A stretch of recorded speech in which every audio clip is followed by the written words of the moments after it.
லூக்கா எழுதின சுவிசேஷம் 19ஆம் அதிகாரம் 9ஆம் வசனம். யாராவது ஒருவர் சத்தமாக வாசிக்கலாம். இயேசு அவனை நோக்கி, இன்றைக்கு இந்த வீட்டுக்கு ரட்சிப்பு வந்தது, இவனும் ஆபிரகாமுக்கு குமாரனாய் இருக்கிறானே என்றார். ஜெபம் செய்வோம். ஆமாண்டவரே, இந்த நாளிலும் எங்களுக்கு ஜீவனை கொடுத்து சுகத்தை கொடுத்து இந்த நாளிலே மீண்டுமாக இந்த ஆலயத்திலே உண்மை ஆராதிக்கும்படியாக எங்களை அழைத்து வந்திருக்கிறேன். இந்த நாளிலும் உங்களுடைய வார்த்தை எங்களோடு இடைப்படட்டும். இது மாதத்தின் முதல் நாள், ஒரு ஆசீர்வாதமான வார்த்தை எங்களுடைய வாழ்வில் நீ தர வேண்டுமா சொல்லிருக்கிறோம். இந்த வார்த்தைகள் மூலமாக என்னோடு நீ பேசும், எங்களோடு நீ பேசும். இயேசு மூலம் கேட்கிறோம் அன்புள்ள பிதாவே, ஆமென். ஹல்லேலூயா, ஹல்லேலூயா. ஆண்டவர் செய்தியின் மூலமாக மாத்திரம் பேசுகிறார் அல்ல, பாடல் மூலமாகவும் நம்மோடு பேசுகிறார். ஹல்லேலூயா. அந்த வார்த்தைகளை நாம் கவனிப்போமானால் நமக்கு நிச்சயமாக அது ஒரு பெரிய ஆசீர்வாதத்தை கொண்டு வரும். சாட்சி சொல்லும்போது பலராக சொன்னாங்கல்ல, நான் பலவீனத்தில் இருக்கும்போது எனக்கு ஒரு இருக்கிறார் அப்படின்னு சொல்லி ஆண்டவர் பாடல் மூலமாக ஞாபகப்படுத்தி ஆண்டவர் தேற்றுகிறார். கூட அருமையான பாத்திமா அவர்கள் நல்ல ஒரு பாடல் இல்ல. நம்முடைய சபையிலே நிறைய தாழ்ந்துகள் நிறைந்த வாலிப பிள்ளைகள், சிறு பிள்ளைகள், பெரியவர்கள் இதெல்லாம் இருக்கிறாங்க. அந்த காலங்களை நாம் பிரயோஜனப்படுத்திக் கொள்ள வேண்டும். வாய்ப்பு வரும்போது இவைகளெல்லாம் நாம் பயன்படுத்திக் கொள்ள வேண்டும். அதாவது வார்த்தையை நீங்க கவனிச்சீங்களான்னு தெரியாது இல்ல. கலங்கி கொண்டு இருக்கிற மனசுக்கு ஆண்டவர் இன்றைக்கு ஒரு ஆறுதலின் பாடம் சொல்ற என்ன சொல்றாரு? மனசே நீ கலங்காது, மனசே நீ திகையாது, மனசே நீ சிதையாது. இந்த வார்த்தைகளை நீங்க கவனிக்கணும் இல்ல. கலங்கி கொண்டிருக்கிற மனசுக்கு ஆண்டவர் பாடல்கள் மூலமாக வார்த்தைகளை தருகிறார். ஆகவே தேவனுடைய வார்த்தை என்பது நமக்கு ஒரு விசேஷித்தமானது. அது பாடல் மூலமாக வரலாம், வேத வாசிப்பின் மூலமாக வரலாம், செய்தி மூலமாக கூட வரலாம். ஆனா வார்த்தை தேவனுடையது என்பதை மறந்துவிடக் கூடாது. ஆக இந்த நாளிலே 1ஆம் தேதியா இருக்கிறபடியால் இந்த வாக்கு தத்தத்தை உங்களுக்கு கொடுத்து அதன் அடிப்படையிலே ஒரு சில வார்த்தைகள் உங்களோடு நான் பகிர்ந்து கொள்ள ஆசைப்படுகின்றேன். இந்த நாட்களிலே நாம் செய்யக்கூடிய செயல்கள் நமக்கு என்ன செய்ய முடியுமோ அதுதான் செய்யணும். அதை மிஞ்சி செய்ய நாம் என்ன பண்ணக்கூடாது? யோசிக்க கூடாது, செயல்படுத்த கூடாது. நமக்குன்னு ஆண்டவர் ஒரு காரியத்தை வைத்திருக்கிறார், அந்த காரியத்தை தான் நாம் செயல்படுத்த வேண்டும். ஒரு அப்பா, அவங்களுக்கு 2 பிள்ளைகள், ஒருவனுக்கு 20 வயது, ஒருவனுக்கு 15 வயது. இருவரையும் அழைக்கிறார். அழைத்து ஒரு போட்டி ஒன்று உங்களுக்கு நான் வைக்கிறேன். அந்த போட்டியிலே யார் வெற்றி பெறுகிறார்களோ அவர்களுக்கு நீங்க நினைக்கிறதுக்கு மேலான பரிசை நான் என்ன பண்ண போறேன்? உனக்கு கொடுக்க போறேன். ஆனா 2 பேர்ல ஒருத்தருக்கு தான் அந்த பரிசு. அப்ப இவங்க 2 பேரும் ஆவலா நிற்கிறாங்க. பையன், மூத்த பையனும் இளைய பையனும் ஆவலோடு இருக்கிறாங்க. அப்ப அப்பா என்ன சொல்ல போறாருன்னா, ஒரு பெரிய போட்டிலாம் ஒண்ணு இல்ல, நீங்க இருந்து ஒரு 150 மீட்டர் நீங்க தூரமா போங்க, 3 கல்லு வைத்திருப்பேன். அந்த கல்லுல யாரு பெரிய கல்லை தூக்கிட்டு முதல்ல வராங்களோ அவங்க தான் வெற்றி, அவங்களுக்கு தான் நான் பரிசு கொடுப்பேன் அப்படின்னு சொல்லி அனுப்பிவிட்டாங்க. இப்ப 3 பேரும் ஓடுறாங்க. ஓடி போனா கரெக்டா அந்த தூரத்துல 3 கல்லு வைக்கப்பட்டது. ஆனா ஒரு கல்லு இவ்வளவு பெருசா இருக்கு, இன்னொரு கல்லு அதை விட பெருசா இருக்கு, இன்னொன்னு ரொம்ப பெருசா இருக்கு. 3 கல்லு இருக்கு. அப்போ இந்த 3 கல்லுல யார் பெரிய கல்லை கொண்டு வருகிறார்களோ அவர்களுக்கு தான் வெற்றி. அப்ப என்ன பண்ணுது? மூத்தவன் நல்ல 20 வயசு, அவன் எப்படிப்பட்டவனா இருக்கான்? திடகாத்திரமா இருப்பான் 20 வயசுல. இப்ப அவன் என்ன பண்றான்? இதே சின்ன கல்லெல்லாம் தூக்கிட்டு போக கூடாது, நம்ம என்ன பண்ணணும்? பெரிய கல்லை தூக்கணும்னு சொல்லி அதை தூக்குறான். கொஞ்சம் கஷ்டமா தான் இருக்கு, தூக்கிட்டான். தூக்கிட்டு என்ன பண்றான்? அவனால ஓட முடியாது. என்ன பண்றான்? மெதுவா நடந்து போறான். ஆனா கஷ்டப்பட்டு போறான். தம்பிக்காரன் நின்று பாக்குறான். 2வது கல் அதை விட சின்னது, 3வது கல் ரொம்ப சின்னது. ஆனா அவன் யோசிக்கிறான், எனக்கு இந்த 2வது கல்ல கூட என்னால தூக்க முடியாது, அது தூக்கினா என்னால போய் சேர முடியாது, கல்லை நான் கீழே தான் போடணும். நான் பேசாம தோத்தாலும் பரவாயில்ல, என்னால என்ன முடியும்? இந்த சின்ன கல்லை தான் எடுக்க முடியும். நான் என்ன பண்றேன்? இந்த சின்ன கல்லை நான் தூக்கிட்டு அவன் வரான். அவன் வந்தா இங்க அண்ணங்காரன் முன்னாடி போனவன் தட்டு தடுமாறி கீழே டொக்குன்னு அந்த கல்லை போடுறான். மறுபடியும் எடுக்கிறான், கீழே போடுறான். அவனால தூக்க முடியல. இவன் என்ன பண்றாருமா? சின்ன கல்லு கொஞ்சம் வெயிட் தான், ஆனா அவனால என்ன பண்ணிடுது? தூக்க முடியுது. அழகா தூக்கிட்டு ஓட கூட இல்லை, பொறுமையான அண்ணங்காரன் பின்னாடி உழுந்து வேற வந்துட்டு வரா. அதனால இவன் என்ன பண்ணான்? நேரா அப்பா கிட்ட போறான். இவன் கடைசியில எடுத்துக்கிட்டு அந்த எல்லைக்குள்ள வரவே முடியல, வெறும் கையோட வருகிறான். இப்ப அப்பா கேட்கிறாரு, என்ன ஆச்சு? இவன் சின்ன கல்லோட வந்துட்டான, நீ ஏன் பெரிய கல்லோட வரல அப்படின்னு நினைக்கல. நான் தப்பு பண்ணிட்டேன், என்னால முடியாத அந்த கல்லை நான் என்ன பண்ணிட்டேன், தூக்கிட்டேன். இப்ப என்னால உங்க அந்த போட்டியில என்னால வெற்றி பெறணும். ஆனா தம்பி அவனுடைய செயல்ல எதை முடியுமோ அதை செஞ்சான். அவன் வந்து உங்ககிட்ட வந்து பிரைஸை வாங்க போறான் அப்படின்னு அப்பா சொன்னாரு, இந்த நிலையை நீ அறிந்து கொள்ள வேண்டும் என்பதுதான் இந்த போட்டியை வச்சேன். நான் இருவருக்குமே நான் பரிசுகளை கொடுக்கிறேன். ஆனா அண்ணங்காரன் பார்த்து சொல்றாரு, மகனே நீ வந்து உன்னால என்ன செய்ய முடியுமோ அந்த வாழ்க்கையில் அதுதான் செய்யணும். மற்றவர்களை பார்த்து இது முடியும் இதை முடியும் என்று சொல்லி நீங்க முடியாத காரியத்தை யோசிக்காதீங்க, அது வேண்டாம். நமக்கு என்ன முடியுமோ அதை செயல்படுத்து. இந்த பாடத்தை நீங்கள் கற்றுக்கொள்ள வேண்டும் என்பதற்காக தான் இந்த போட்டி வைத்தேன் என்று சொன்னாராம். அருமையாளர்களே, இந்த கதையை படிக்கும் போது எனக்கு ரொம்ப சந்தோஷமா இருக்கு. நம்முடைய வாழ்க்கையில பல காரியங்களுக்காக வெற்றி பெறுவதற்காக நம்மால் முடியாத காரியங்களை நாம் செயல்படுத்த விரும்புகிறோம்.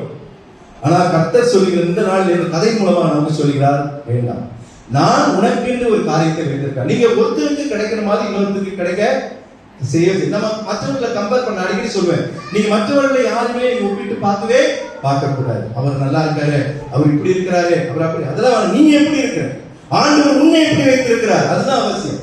கர்த்தர் உன்னை ஆசீர்வதித்திருக்கிறார், கர்த்தர் உன்னை ஆசீர்வதிக்கிறார், எந்த ஒரு குறை கிடையாது. நீங்க ஆதியிலே ஆண்டவரை ஏற்றுக்கொண்ட பிறகு, ஆண்டவரை உங்களுடைய ரட்சகராக ஏற்றுக்கொண்ட பிறகு உங்களுடைய வாழ்க்கை உயர்த்தப்பட்டிருக்கிறதா தாழ்த்தப்பட்டிருக்கிறதா? நீங்க மனதை தொட்டு நீங்க யோசித்து பாருங்கள். கண்டிப்பாக கர்த்தர் உங்களை கீழே இருந்து மேலதான் வச்சிருப்பார். ஹல்லேலூயா, ஹல்லேலூயா. ஆமா, அதுதான் ஆண்டவர். இந்த நாளிலே அருமையான சகேயுடைய வாழ்க்கையிலே கர்த்தர் அவனுக்கு கொடுத்த ஆசீர்வாதமான ஒரு வாக்குத்தத்தம், இன்றைக்கு இந்த வீட்டுக்கு ரட்சிப்பு வந்தது என்று சொல்லுகிறார். நான் அடிக்கடி சொல்றேன், ஆசீர்வாதங்களிலே பெரிய ஆசீர்வாதம் ஆண்டவர் தருகிற ஆசீர்வாதம் தெரியுமா? பணமா நீங்க நினைக்கலாம், வீடு நினைக்கலாம், இல்ல பங்களாவை நினைக்கலாம், காரை நினைக்கலாம், நல்ல வேலையை நினைக்கலாம், நல்ல சுகம் நினைக்கலாம், எல்லாம் உண்மைதான், தேவைகள் தான். ஆனா ஆண்டவருடைய ரட்சிப்பு மாத்திரம் நமக்கு இல்லைன்னா இது மீதி எது இருந்தாலும் நமக்கு அது இருந்து வேஸ்ட். இப்ப ஆண்டவர் நம்ம ரட்சிக்கிறார் அப்படின்னு சொல்லலாம். இல்ல மறுபடியும் ஆண்டவர் எனக்கு ரட்சிக்கிறாரா? ஆண்டவர் அனுதினமும் உங்களை என்ன பண்றார்?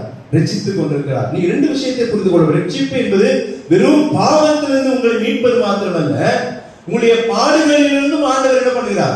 ரட்சித்துக் கொண்டிருக்கிறார். நீங்க ஆதியாகமத்திலிருந்து பாத்தீங்கன்னா அந்த ரட்சிப்புன்ற வார்த்தை பாவத்தில் இருந்து மீட்பவர்களுக்கும் அந்த வார்த்தையை பயன்படுத்துகிறார். கஷ்டங்களில் இருக்கும்போது ஆண்டவர் அவர் உதவி செய்யும் போது இவர்களை ஆண்டவர் ரட்சித்தார் என்று வேதத்தில் வாசிக்கிறோம். அப்ப ரட்சிப்பு என்பது இரட்டையான ஆசீர்வாதம். உங்களுடைய பாவங்களையும் மீட்கிறார், உங்களுடைய பாடுகளையும் உங்களை விட்டு மீட்கிறதை பார்க்கிறோம். அப்போ இது ஒரு பெரிய சாட்சி. யாருக்கு? சகேயு. நீங்க இந்த வசனத்தை நீங்க கூர்ந்து கவனிச்சா ரெண்டு விதமான ஆசீர்வாதம். அது அடுத்து போடுங்க, அடுத்த வசனம் போடுங்க. சாட்சி பெற்ற சகேயு, அடுத்தது போடுங்க. இதுல அவர் சாட்சி, முதல் சாட்சி சகேயு என்ன சொல்றார் ஆண்டவர்? ஆபிரகாமின் குமாரன் என்று சாட்சி. அது ஆபேல் பாத்தீங்கன்னா வேதம் சொல்கிறது, ஆபேல் மரித்தும் இன்னும் பேசிக் கொண்டிருக்கிறான். இதன் மூலமாக அவருடைய நற்செயலின் மூலமாக. ஆனா உயிரோடு இருக்கும்போது சாட்சியாய் பேசப்பட்டவன் யாரு? இந்த சகேயு. தேவனாலே சாட்சி பெற்ற அநேகரில் சகேயும் ஒருவர். அப்போ இங்கே சாட்சி பெறுகிறான், இரண்டாவது ஆசீர்வாதத்தை பெறுகிறான். என்ன ஆசீர்வாதம்? சகேயு மட்டும் ரட்சிப்பு பெறல. வேதம் என்ன சொல்லுகிறது? இன்றைக்கு இந்த வீட்டுக்கு. அப்போ சகேயோடு சேர்ந்து அவனுடைய குடும்பம், வீடு என்றால் குடும்பம், அந்த குடும்பமும் ரட்சிக்கப்படுகிறது. ஹல்லேலூயா. நாம் ஆண்டவருடைய பிள்ளைகள், நமக்கு ஆண்டவர் இரட்டையான ஆசீர்வாதம். நம்மை பார்த்து ஆண்டவர் சொல்ல முடியுமா ஆபிரகாமின் குமாரனே என்று அழைக்க முடியுமா? இல்ல, அதற்கு சில தகுதிகள் வேண்டும்.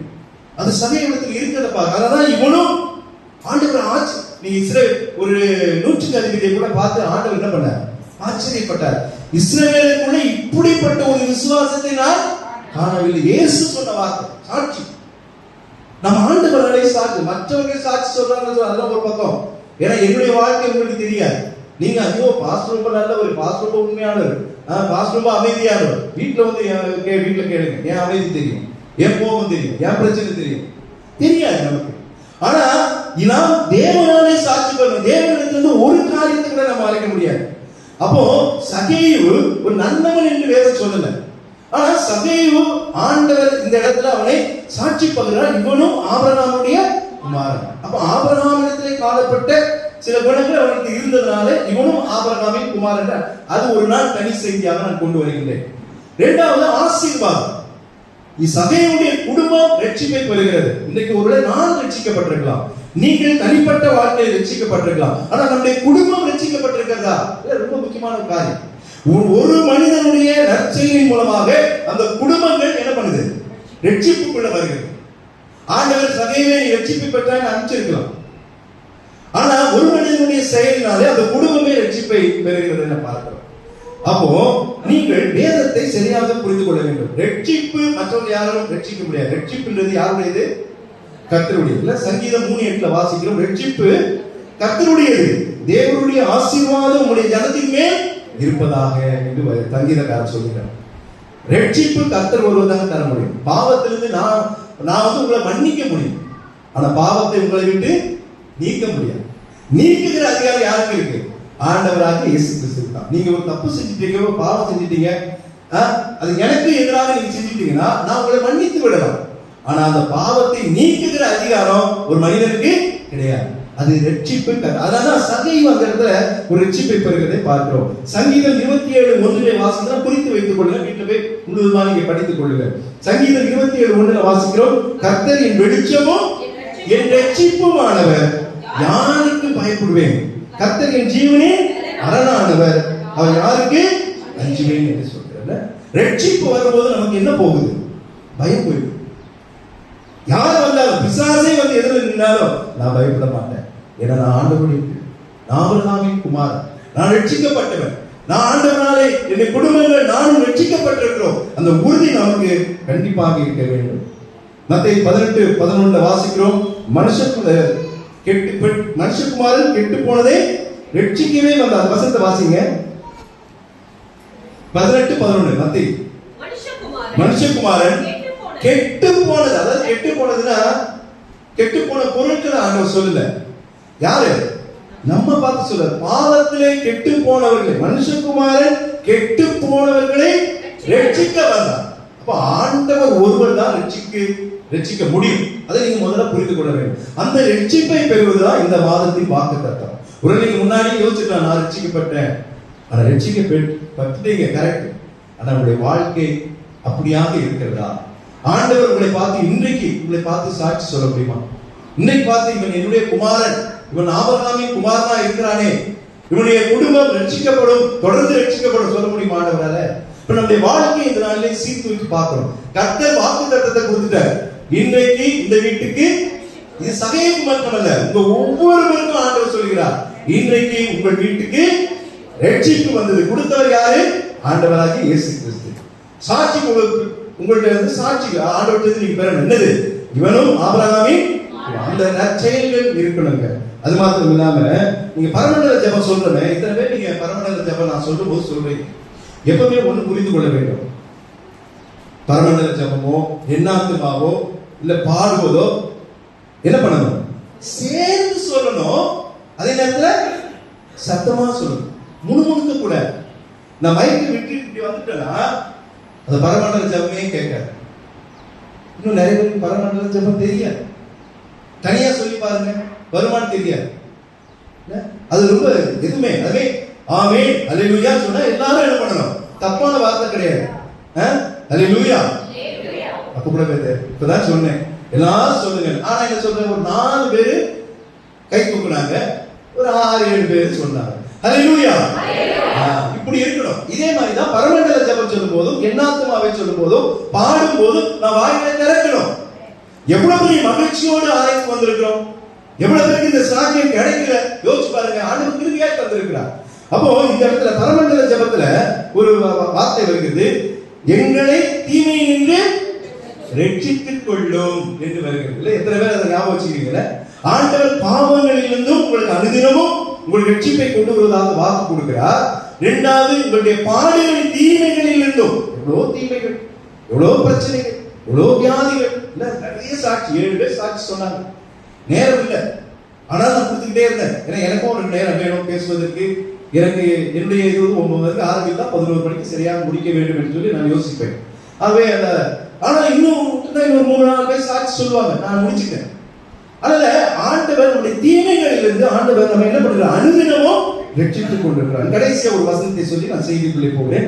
வெளிப்படுத்துற விசேஷம் 21ஆம் அதிகாரம் 24ஆம் வசனத்தை வாசியுங்கள். வெளிப்படுத்துற விசேஷம் 21ஆம் அதிகாரம் 20 ரட்சிக்கப்படுகிற ஜனங்கள் அது வெளிச்சத்திலே நடப்பார்கள். அப்போதுமா அவ்வளவுதான், நமக்கு வேண்டியதுதான். ரட்சிக்கப்படுகிற ஜனங்கள் அதன் வெளிச்சத்திலே. நீங்க இருளிலே நடக்கிற விரும்புவீங்களா, வெளிச்சத்துல நடக்க விரும்புவீங்களா? யாருமே இருளை விரும்ப மாட்டாங்க. இருள்னா ஒரு பயம் இல்ல, உண்மைதான். இருள் பிடிக்காது. இருள் எப்ப பிடிக்கும்? தூங்கும் போது பிடிக்கும். ஏன்னா நம்ம மறந்து தூங்குறோம், அப்ப வெளிச்சம் பிடிக்காது. ஆனா மற்றெல்லாம் வெளிச்சமா இருக்கு. நான் கூட யோசிப்பேன், ஏன் இந்த இருட்டு ஆண்டவர் கொண்டு வந்தார்? 24 மணி நேரம் வெளிச்சமாவே இருந்துட்டா எவ்வளவு சந்தோஷமா இருக்கும் இல்ல? அதை யோசிச்சு பாருங்கல்ல. இந்த உடம்புக்கு ஆண்டவர் ஒன்னையும் யோசித்து இந்த உலகத்தை படைத்தார். ஆச்சரியமா இருக்கு. இந்த உடம்பு அவர் எப்படி மண்ண என்ன ஊதி என்ன நினைச்சு பார்த்தா அதெல்லாம் ஆண்டவர்லாம் ஒண்ணுமே கிடையாது. ஒண்ணுமே வேற எங்கேயோ இருக்கிறாங்க. அவரை யோசிக்க முடியாது, கற்பனைக்கும் எட்டாத ஒரு காரியம். அவ்வளவு வல்லமை விடுவார். அவர் உங்களுக்கு இன்னைக்கு சொல்லுறார், இந்த வீட்டுக்கு இன்றைக்கு ரட்சிப்பு வந்ததுன்னு சொல்லுங்க. ஏன்னா நீங்க வெளிச்சத்தில் நடக்கும்படியாக ஆண்டவர் உங்களுக்கு ரட்சிப்பை தருகிறார். சரி, இப்போ தலைப்புக்கு நம்ம சாட்சி பெற்ற சகேயு என்கிறது தான் என்னுடைய தலைப்பு. இந்த சாட்சிக்கும் இந்த ஆசீர்வாதத்துக்கும் காரணம் என்ன? 4 காரியங்களை நான் சுருக்கமாக சொல்லி முடிக்கிறேன். முதலாவதாக சகேயுடைய ரட்சிப்புக்கு காரணம், அவன் இயேசு கிறிஸ்துவை அவன் சந்திக்க நினைக்கின்றான். இயேசுவை பார்க்கணும்னு ஒரு ஆசை வரணுங்க. ஆலயத்துக்கு வாங்க வாங்க நான் கூவுறேன். எதுக்கு? நீங்க வந்தா எனக்கு நல்லதா? எனக்கு வேணா ஒரு விதத்தில் நல்லதா. எப்படின்னா கொஞ்சம் கூட்டமா இருந்தா எனக்கு கொஞ்சம் ரொம்ப பிடிக்கும். ஐயோ ஜனங்கள்லாம் லீவ் போட்டுறாங்களே, ஆப்சென்ட் ஆயிடுறாங்களே, வெளியே போயிடறாங்களே, கவலைப்படுவேன். ஆனா இயேசுவை பார்த்து நீங்கள் ஓடி வரும்போது, ஆலயத்தில் வரும்போது, அதுல ஒரு பெரிய ஆசீர்வாதத்தை ஆண்டவர் உங்களுக்கு வைத்திருக்கிறார். நான் அடிக்கடி சொல்வேன், ஆராதனை எங்கும் ஆராதிக்கலாம். வீடுகளில் ஆராதிக்கலாம், தெருவில் ஆராதிக்கலாம், நடந்து போகும்போது ஆராதிக்கலாம். ஆனா ஆண்டவர் ஓய்வு நாளை படைத்து நீங்கள் ஆலயத்திலே வந்து அந்த ஆராதனைன்னு சொல்ல உங்களுக்கு 24 மணி நேரமும் ஞாயிற்றுக்கிழமை வந்து சர்ச்சில் உட்காருன்னு சொன்னா நம்ம யோசிக்கலாம். ஒரு வாரத்துல ஒரு 2 மணி நேரம், கிட்டத்தட்ட 24x7, அதுல ஒரு 2 மணி நேரம் யோசிச்சு பாருங்க. அதுக்கு நம்ம என்ன பண்றோம்? யோசிக்கிறோம். ஆண்டவரை சந்திக்க நீங்க நினைக்கிறீங்க. சகேயு ரொம்ப நல்லவன் கிடையாது. வேதம் அவனை சொல்லிட்டு அவன் ஆயக்கார், டாக்ஸ் கலெக்டர். அதுவும் நேர்மையாக வரி வசூலிக்கிறவன் இல்ல. அவன் எல்லாத்திலும் நியாயம் இல்லாம, ஆமா இப்ப நீங்க 500 ரூபாய் டாக்ஸ் கட்டணும்னா இவன் என்ன பண்ணுவான்? 1000மோ 2000மோ அது அங்க போடல. ஆமா அதை வாங்கி இவன் என்ன பண்ணுவான்? தனக்குன்னு பெரிய பணக்காரன். ஆனா வேதம் சொல்கிறது அவன் எப்படி இருந்தான்? குள்ளமாய் இருந்தான் என்று வாசிக்கிறோம். அதனால என்ன நடக்குது? அவன் சந்திக்க நினைக்கிறான். நீங்க லூக்கா எழுதின சுவிசேஷம் அந்த பகுதியை திருப்பிக் கொள்ளுங்க. 19ஆம் அதிகாரம் 3ஆம் வசனத்தை வாசிங்க. இங்க பாருங்க, போதும். இயேசு எப்படிப்பட்டவரோ என்று, ஆமா அவரை பார்க்க வேண்டும் என்று சொல்லி அவனை தேடினான் என்று வாசிக்கிறோம். அவனுக்கு இயேசுவை குறித்து சில காரியங்கள் தெரிவிக்கப்பட்டிருந்தது. அப்போ இந்த இயேசுவை பார்க்கணும். இப்ப இயேசு நடுவுல இருக்கிறார், சுற்றி ஜனங்கள் இருக்கிறாங்க, எல்லாமே உயரமா இருக்கிறாங்க. ஒருவேளை அவங்களை காட்டிலும் அந்த மனிதர்களை காட்டிலும் இவன் உயரமாக இருந்தா இவன் அங்கே நின்று பார்த்திருக்கலாம். ஆனா இவனுடைய அந்த எப்படியாவது இயேசுவை பார்க்க வேண்டும் என்ற அந்த சந்திப்பு என்ன நடந்தது? மரத்தின் மேல ஏறி அவன் பார்க்கதான் பார்க்கணும். ஏன்னா அப்பதான் இயேசு தெரியும். ஆண்டவரை பார்க்க நம்ம ஆவலோடு வரணுங்க. எது நீங்க மற்ற நாள்ல எப்படி ஆண்டவர் பார்ப்பீங்க? இல்ல நம்ம பாஸ்டர் பாலரா சொல்றாரு, இந்த வேதத்தை நீங்க அனுதினமும் வாசிச்சீங்கன்னா ஆண்டவரை நீங்க சந்திக்க முடியும். ஆண்டவர் எங்கெங்கிலோ போய் திருமணையில நிற்க மாட்டேன். ஆண்டவர் வேற எங்கேயும் சந்திக்க வேண்டாம். நீ வேதத்தை வாசிக்கும் போது ஆண்டவர் உங்களை சந்திப்பார். ஆண்டவர் உங்களோடு பேசுவார். ஆலயத்துக்கு வரும்போது ஆண்டவர் உங்களை சந்திப்பார். ஆண்டவர் உங்களோடு பேசுவார். சகேயு சாட்சி பெற்றதனுடைய முதல் நோக்கம் அவன் இயேசுவை எப்படியாவது பார்த்து விட வேண்டும் சொல்லி அவனோடு அவரை சந்திக்க அவன் நினைத்தான். அதுதாங்க அவன் செய்த முதல் நற்செயல். அதனாலதான் அவன் சாட்சி பெற்றான். இவனும் ஆபிரகாமின் குமாரனாய் இருக்கிறான். இன்றைக்கு இந்த வீட்டுக்கு எவ்வளவு பெரிய ஆசீர்வாதம். இல்ல? அப்படி முதல் செயல். இரண்டாவது ஒரு செயல் என்ன தெரியுங்களா? 19ஆம் அதிகாரம் 6ஆம் வசனத்தை வாசிங்க. அவன் சீக்கிரமாய் இறங்கி சந்தோஷத்தோட அவரை அழைத்துக் கொண்டு போனார். வாசிக்கிறோம். இரண்டாவது சடுதியாய் வந்தான், அதாவது சீக்கிரமாய் வந்தான். ஏன்னா அவ்வளவு ஒரு ஆசை ஆண்டவர். பாவியாக தப்பு செஞ்சவன் தான், இன்னும் ரட்சிப்பு பெறாதவன் தான், இன்னும் மன்னிப்பு ஆண்டவரத்தில் பெறாதவன் தான். ஆனா இயேசு கிறிஸ்துவை அவன் நினைத்து பார்த்து ஐயோ அவரை சந்தித்து விட வேண்டும் என்று அவருக்கு அந்த வாய்ப்பு வந்த போது ஆண்டவர் அற்புதமான அந்த வாய்ப்பை ஆண்டவர் கொடுக்கிறார். என்ன நடக்குது? இயேசு அந்த இடத்தில் வந்த போது அண்ணாந்து பார்க்கிறார். அப்போ அங்க வேற யார் இருக்கா? சகை இருக்கிறான். சகையுடைய பேர் இயேசுக்கு தெரியும் நினைக்கிறீங்க? தெரியாது. ஆனா இப்படி முன்னப்பின்னா அவனுக்கு தெரியாது. ஆனா என்ன சொல்ற? பேர் சொல்லி ஒருவேளை மனிதனே நீ கீழே இறங்குவான்னு சொல்லியிருக்கலாம், இல்ல உன் பேர் என்னப்பான்னு சொல்லி அதுக்கப்புறம் சகையுமே சொல்லியிருக்கலாம். ஆனா ஆண்டவர் உங்களுடைய ஒவ்வொரு காரியத்தையும் ஆண்டவர் தன்னுடைய இதயத்தில் வைத்திருக்கிறார். அல்லேலூயா. நீங்க அதை மறந்துடாதீங்க. உங்களுடைய பெயர் மாத்திரம் இல்லைங்க, உங்களுடைய குடும்பத்தினுடைய எல்லா காரியங்களும், உங்களுடைய செயல்கள் எல்லாமே அவருக்கு மறைமா இருக்கவே முடியாது. அனைத்தினமும் பேர் சொல்லி உங்களை அழைப்பார். அவன் என்ன அழைப்பார்? உங்களை அழைப்பார். இங்க சகையுமே இறங்கி வா. யாருக்கு கிடைக்காத ஒரு பெரிய வாக்கியம், உன் வீட்டில் நான் தங்க வேண்டும். எவ்வளவு பெரிய ஆசீர்வாதம். இப்ப ஒரு சீஃப் மினிஸ்டர் இருக்காரு, திடீர்னு முதல்வர் எனக்கு போன் பண்றாரு, நடக்காது, வேற விஷயம். ராஜ்குமார் உங்க வீட்டுக்கு நீங்க வர எப்படி இருக்கும் பாத்துங்க. இல்ல அவ்வளவுதான், எனக்கு கை காலெல்லாம் ஓடாது. ஐயோ ஆமா முதலமைச்சர் வராது எங்க வீட்டுக்கு. ஏன் வராது, எதுக்கு வராது, அது வேற. ஒரு ஓட்டு கேட்டு கூட வரலாம், அது வேற விஷயம். ஆனா வராது எனக்கு எவ்வளவு பெரிய சந்தோஷம் வரும். யோசிச்சு பாருங்க. ஒரு பிரதமர் வராரு, பிரதமர் போன் பண்றாரு, இந்தியில சொல்றாரு, இல்ல ஒரு தமிழ் தெரியாதுல்ல, எனக்கு புரியாது, நான் என்ன பண்ணுவேன், ஓகே ஒரே வார்த்தை, அவ்வளவு எப்படி சந்தோஷம் வரும் பாருங்க. இங்க வீட்டுல இயேசு, அதுவும் இயேசு இந்த உலகத்தை படைத்தவர், ரட்சகர். அவர் இப்ப நினைச்சே வரல. ஜஸ்ட் இவனுடைய நோக்கம் என்ன? பார்க்கணும் என்னதான் இருக்கு இவரை பத்தி சொல்றாங்களே பார்க்கணும். இன்னைக்கு நிறைய கூட்டங்கள் பார்த்துதானே போகுது, இல்ல அப்படிதானே போகுது, இல்ல எப்படி இருக்காரோ பார்த்துருவோம், அப்படிதான் ஒரு கூட்டம் போகுது. இல்ல இவரையும் பார்க்கலாம்னு சொல்லி வந்தான்.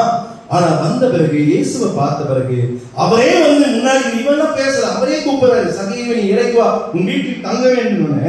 அவனுக்கு எப்படி? அவன் சீக்கிரமா இறங்கி என்று வாசிக்கிறார். லேட் பண்ணல. இன்னைக்கு நம்ம ஆண்டவருக்குரிய காரியங்களை நம்ம என்ன பண்ணுவோம்? நமக்குரிய காரியங்களை நம்ம வெயிட் பண்ணக்கூடாது. ஆண்டவர் உடனே கொடுத்துரும் நம்முடைய எண்ணம். ஆனா ஆண்டவருக்குரிய காரியங்களை நம்ம என்ன பண்ணுவோம்? உடனே செய்ய மாட்டோம். கொஞ்சம் டைம் எடுக்கும். எவ்வளவு டைம் இருக்குது? அது நம்ம வசதியை பொறுத்து. ஆண்டவரை தான் நம்ம வசதிக்கு ஏற்ப மாற்றுவோமே தவிர அவருடைய வசதிக்கு ஏற்ப நாம என்ன பண்ண மாட்டோம், மாற மாட்டோம். ஆனா இவன் சடுதியாய் சீக்கிரமா இறங்கி, ஏன்னா இந்த சான்ஸ் எனக்கு இதை விட்டா கிடைக்கவே கிடைக்காது. ஆண்டவருடைய அந்த சாட்சிக்கு காரணம் இவன் சந்திக்க நினைத்தவன் மாத்திரமல்ல, சடுதியாய் வந்து ஆண்டவரிடத்தில் வருகிறதை நாம் பார்க்கிறோம். இது எதை குறிக்குதுன்னா கீழ்ப்படிதலை குறிக்கிறது.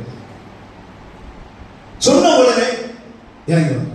அங்க இருந்து கேள்விலாம் கேட்கலாம். ஐயோ நான் உங்க வீட்டுக்கு, எங்க வீட்டுக்குலாம் உங்களை கூட்டு போக முடியாது, இல்ல அவங்க எதிர்த்து கூட எதுவும் பேசல, நான் பாவி, நான் நிறைய தப்பு பண்ணிட்டேன், எங்க வீட்டுக்குலாம் நீங்க வரக்கூடாது, யாரும் உண்மை சொல்ல.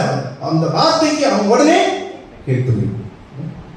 நோவா தன் காலத்துக்குள்ளே வேதம் சொல்கிறது, யாரிடத்துல கிருபை கிடைத்தது? கர்த்தருடைய கண்களில் கிருபை. என்ன பண்ணா தெரியுங்களா? வேதம் சொல்லுது 3 இடத்துல கர்த்தர் என்ன சொன்னாரோ அதை அவன் செய்தான். அது வாசிக்கிறோமா இல்லையா? நீங்க பாத்தீங்கன்னா வாசிக்க வேணாம். ஆதியாகமம் 6:22 கர்த்தர் கட்டளையிட்டபடி எல்லாம் நோவா செய்தான். அப்புறம் பாத்தீங்கன்னா 7:5 வருகிறது. அதற்கு பிறகு 7:8 வருகிறது. இதெல்லாம் பாத்தீங்கன்னா கர்த்தர் என்ன செய்ய முடியாத, அதாவது செய்ய முடியாத ஒரு காரியத்தை ஆண்டவர் சொல்றாரு. ஆனா அதையும் அவன் என்ன பண்றான்? செய்கிறான். ஒரு பெரிய பேழைய ஜீவராசிகள் அனைத்தும் நோவா யாரெல்லாம் அந்த நோவா இந்த பேழைக்குள்ள போட முடியுமோ அவங்க எல்லாம் அதை பிடிக்கணும். அப்ப எவ்வளவு பெரிய பேழையை செஞ்சிருப்பான். ஆண்டவர் ஒரு வார்த்தை கேட்டானா நான் இதை எப்படி செய்வேன், என்ன ஆண்டவர் எல்லாம் அளவுலாம் சொல்லிட்டார், எந்த மரத்துல செய்யணும், எந்த அளவுல செய்யணும் எல்லாம் சொல்லிட்டார். ஆனா எல்லாத்தையும் செயல்படுத்த காரணம் என்ன தெரியுமா? சொன்ன உடனே செய்யறதுதான் நோவா. அதனால வேதம் சொல்லுது, கர்த்தருடைய கண்களில் நோவாவுக்கு இன்னைக்கு சகையில் அந்த கிருபை கிடைத்தது. அவன் சடிதியாய் செயல்படுகிறான். ஆண்டவருடைய காரியங்களிலே நீங்க தள்ளி வைக்காது. நம்முடைய பாஸ்கட் அந்த குணம் எனக்கு ரொம்ப பிடிக்கும். ஏதாவது மூலியமாக இருக்கட்டும், இல்ல ஆண்டவருடைய காரியங்களா இருக்கட்டும், நான் தான் கொஞ்சம் என்ன, நான் பாஸ்கட்ட டைரக்டா ரொம்ப பேச மாட்டேன்.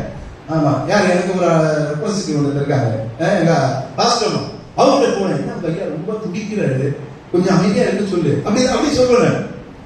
ஆனா அவர்கிட்ட போனா ஒரே வார்த்தை சொல்றாரு, அப்பாலே போ சாத்தான், உங்க வேலையை நீங்க பாருங்க. திட்டி விட்டுருவாரு. அதனால நான் போக மாட்டேன். அந்த திட்டு அங்க போட்டு நான் விசாரணை போனேன், அங்க மூலமா போகும்.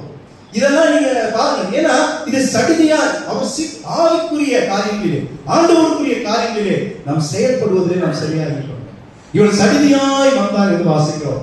மூன்றாவது லூக்கா சுவிசேஷம் 19ஆம் அதிகாரம் அதே 6ஆம் வசனத்தை தொடர்ந்து வாசிங்க. அவன் சீக்கிரமாய் இறங்கி எப்படி வந்தா? திடீர்னு ஒரு குடும்பம் உங்க வீட்டுக்கு வருது. உங்க வீட்டுக்கு வந்து இன்னைக்கு லஞ்சுக்கு உங்க வீட்டுக்கு வரோம். யாராவது இருக்கட்டும், முதல் வார்த்தை என்ன சொல்லுவாங்க? கொஞ்சமாவது அறிவு இருக்கா? திடீர்னு சொல்ற 2 நாள் முன்னாடி சொல்லிருந்தா ஏதாவது சாப்பாடு செய்யலாம். இல்ல நமக்கு ரொம்ப பிடிச்சவங்க வந்துட்டா அதை கூட நம்ம கொஞ்சம் அதை ஏற்றுப்போம். ஒருவேளை நமக்கு பிடிக்காத ஒரு கூட்டம் வருதுன்னு வச்சுங்களேன், எப்படி இருக்குல்ல? இங்க வந்து தங்களுக்கு வர ஆண்டவர் எப்படி இருக்கும் பாருங்க.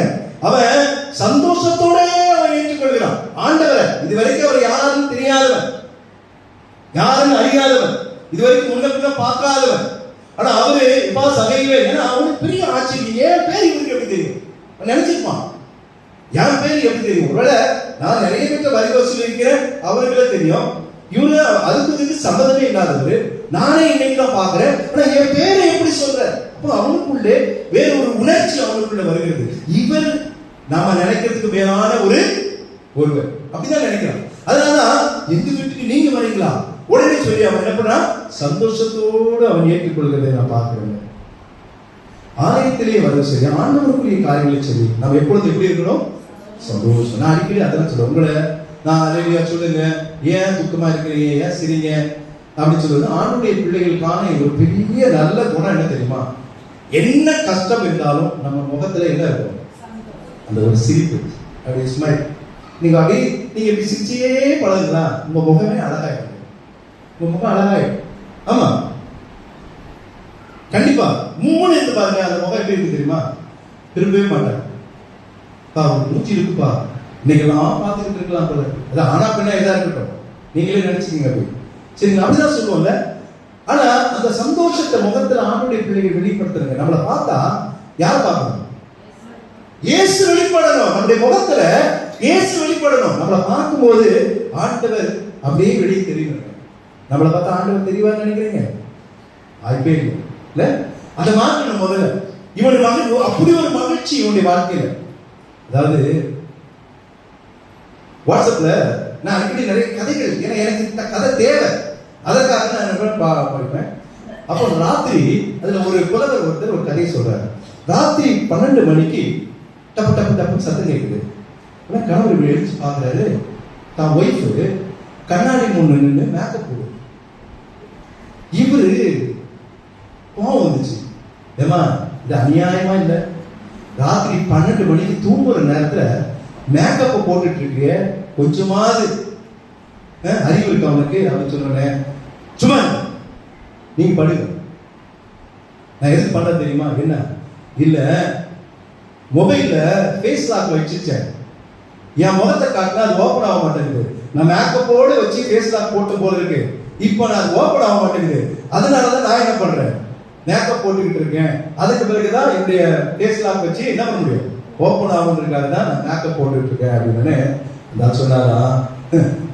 மொபைலுக்கே உங்க மூஞ்சி பிடிக்கலையே, 15 வருஷமா உங்க பார்த்துட்டு இருக்கிறேன், நான் எவ்வளோ பாவம் அப்படின்னு சொல்லி அந்த தூக்கத்திலேயே அவங்க ஜோக் அடிச்சு அவங்க தூங்கினாரு. இந்த கதை எனக்கு திடீர்னு ஞாபகம் வந்துச்சு. யோசிச்சு பாருங்க, அந்த சந்தோஷம் நம்முடைய வாழ்க்கையில இருக்குதுங்க. ஆண்டவரை சந்திக்க வருவதிலே நாம் சீக்கிரமாய் வந்து அந்த சந்தோஷத்தோடு ஆண்டவர் கிட்ட வரணும். இதெல்லாம் சகோதரிய வாழ்க்கையில் அவன் படிப்படியாக இந்த வார்த்தைகளிலே அவன் செயல்படுவதை நாம் பார்க்கிறோம். அண்ணால் கூட ஆலயத்தில் வருகிறா, ரொம்ப நாள் வருகிறா, ஆனா துக்கத்தோடு போன சம்பவங்கள் தான் காட்டு வேறு சொல்லுது. ஆனா ஒரு நாள் ஆண்டவர் துக்கத்தை மாற்றுகிறார் என்று வாசிக்கிறோம்ல. 1 சாமுவேல் 1:18 வாசிக்கிறோம். அதற்கு பிறகு அண்ணால் துக்கமுகமாக இருக்கவே. அப்ப எப்படி போனாவா? சந்தோஷத்தோடு போறார். ஏன்னா அவருடைய ஜெபம் அங்கே கேட்கப்படுகிறதுங்க. ஆண்டவர் நமக்கு எவ்வளவு செஞ்சிருக்கிறார். அப்போ நம்ம துக்கமா இருக்கணுமா சந்தோஷமா? ஆண்டவர் அதுதான் வார்த்தையெல்லாம் கொடுக்கிறார். உன் துக்கம் சந்தோஷமா வார்த்தையே நம்ம கேட்போம், வார்த்தை பிடிக்கும், ஆனா வாழ்க்கையில செயல்படுத்த முடியும். இன்னும் நான் துக்கத்தோடு இருக்கேன். பிரச்சனை யாருக்கு இல்லைங்க? இல்ல, ஒருத்தருக்கு இவ்வளவு இருந்தா இன்னொன்னுக்கு இவ்வளவு இருக்கும், இன்னொன்னுக்கு இவ்வளவு இருக்கும். சின்ன பிரச்சனையா இருக்கு, அதையே தாங்க முடியும். ஆனா போதும், உங்களுக்கு ஆண்டவர் அதை தாங்க சக்தி கொடுப்பார். நீங்க ஆண்டவருடைய ரட்சிப்பை நீங்க அனுபவிக்கணும். ஆண்டவருடைய ஆசீர்வாதத்தை நீங்கள் பெற வேண்டும். ஆண்டவரால் நீங்க சாட்சி பெற வேண்டும். அந்த விதமான ஒரு செயல்பாடு உங்களுடைய வாழ்க்கையில இருக்கணும். சகேயு பெரிய பாவம் செய்தவன். ஆனா இன்றைக்கு அவன் சந்திக்க நினைத்து சரியாக செயல்பட்டு சந்தோஷத்தோட போனான். அதோடு முடியல. ஆண்டவர் அவனை உங்க வீட்டுக்கு வரணும்னா நீ இதெல்லாம் செய்யணும், ஏற்கனவே நீ நிறைய பாவம் செஞ்சிருக்கிற, அதனால இந்த பாவத்தெல்லாம் நீ விட்டாதான் நான் வீட்டுல வந்து வருவேன் அப்படின்னா சொல்லல. ஆனா சகேயுவே அங்க என்ன பண்றான்? உணர்த்தப்படுகிறான். இவரு எங்க வீட்டுக்கு வரணும்னா அவனுக்கு தெரிஞ்சு போச்சு, இவர் தான் தெய்வம், இவர் தான் ஆண்டவர், இவர் தான் கர்த்தர், இவர் தான் கடவுள்.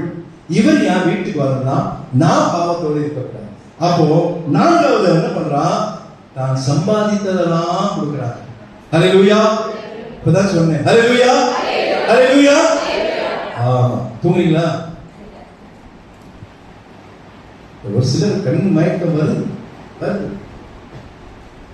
உங்க பாஸ்டர் ஏற்கனவே ராத்திரி 1:30 மணி 2 மணி 2:30 மணி என்னதான் பண்ணுவீங்களோ எங்களுக்கு தெரியாது.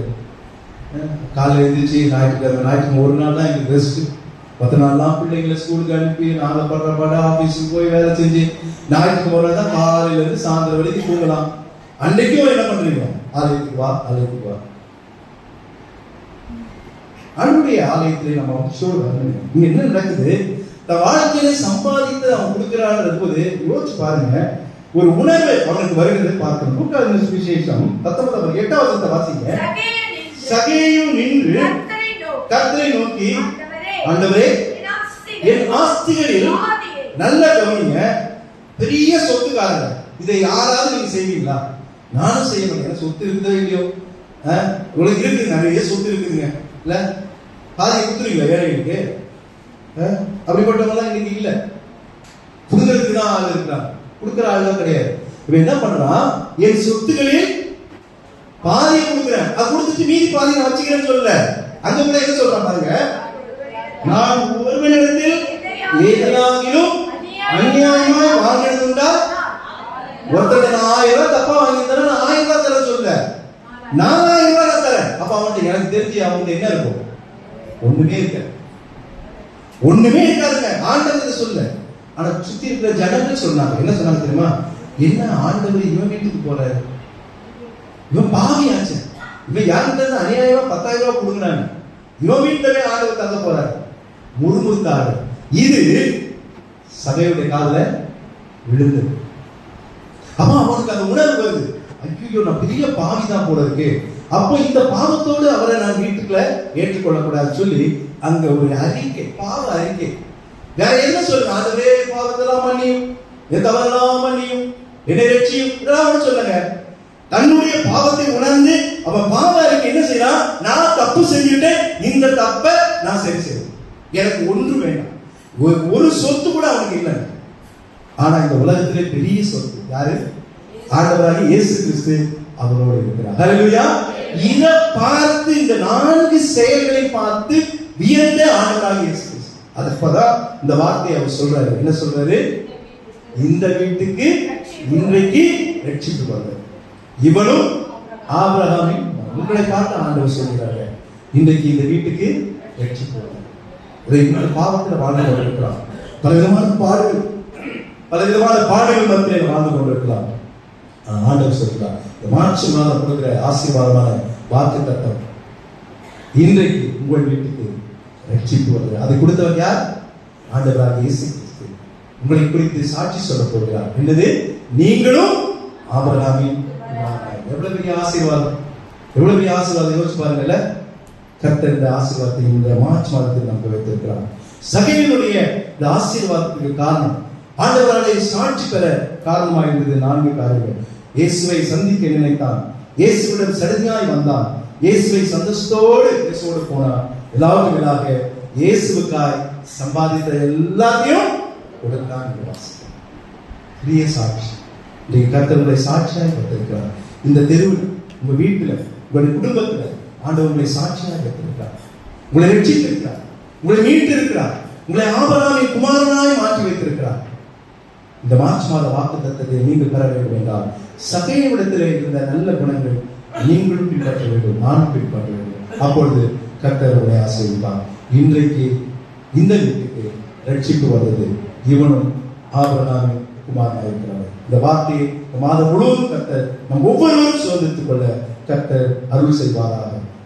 கர்த்தர் தாமே உங்களை ஆசீர்வதிப்பாராக. ஆம்.